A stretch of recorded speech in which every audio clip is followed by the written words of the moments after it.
એને જો ધર્મન કામ કરાવણે મંડી સમજणे के लिए बात से दादू મારા સમુદ્રે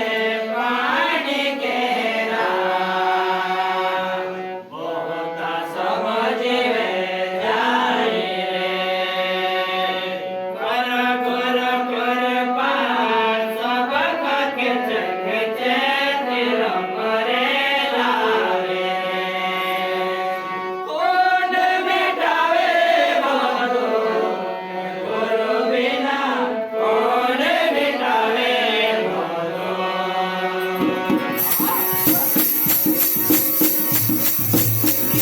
ગુરુ વિના કોણ મિટાવે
आप दूसरी कड़ी बतावे